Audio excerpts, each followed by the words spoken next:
സ്ഥാനമൊഴിയുന്ന coach Carlo ആഞ്ചലോട്ടിക്ക് പകരം Xabi Alonso Real മാഡ്രിഡിന്റെ പുതിയ കോച്ചാവുമെന്ന് ഉറപ്പായി. ഈ സീസൺ അവസാനത്തോടെ താൻ ബയർ ലെവർകൂസൻ വിടുകയാണെന്ന് സാബി അലോൺസോ വ്യക്തമാക്കി. ആഞ്ചലോട്ടിക്ക് പകരം സാബി അലോൺസോ റയൽ പരിശീലകനാവുമെന്ന് നേരത്തെ മുതൽ റിപ്പോർട്ടുകൾ ഉണ്ടായിരുന്നു. ഇത് കൂടുതൽ ശരിവെക്കുന്ന രീതിയിലാണ് ഇപ്പോൾ സാബിയുടെ പ്രഖ്യാപനം.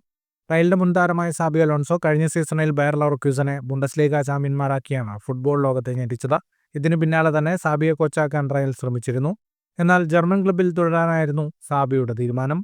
ഇക്കുറി ബുണ്ടസ്ലീഗയിൽ 2 മത്സരം ശേഷിക്കെയാണ് താൻ ക്ലബ്ബ് വിടുകയാണെന്ന് സാബി അലോൺസോ പ്രഖ്യാപിച്ചത്.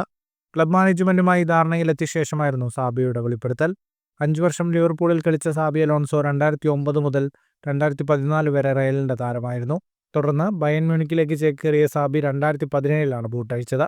2018 റയൽ മാഡ്രിഡിന്റെ അണ്ടർ 14 ടീമിന്റെ കോച്ചായാണ് പരിശീലക കരിയർ തുടങ്ങിയത്. 3 വർഷം റയൽ സൊസിഡാഡിന്റെ ബി ടീമിനെ പരിശീലിപ്പിച്ചു. 2022 ബയർ ലെവർകൂസന്റെ പരിശീലകനായത്. 6ാം സ്ഥാനത്തായിരുന്ന ക്ലബിനെ ചാമ്പ്യന്മാരാക്കിയാണ് സാബി യൂറോപ്യൻ ഫുട്ബോളിലെ മികച്ച കോച്ചായി വളർന്നത്. ഫുട്ബോൾ ലോകത്തെ കൂടുതൽ വാർത്തകൾക്കും വിശേഷങ്ങൾക്കുമായി ചാനൽ സബ്സ്ക്രൈബ് ചെയ്യുക.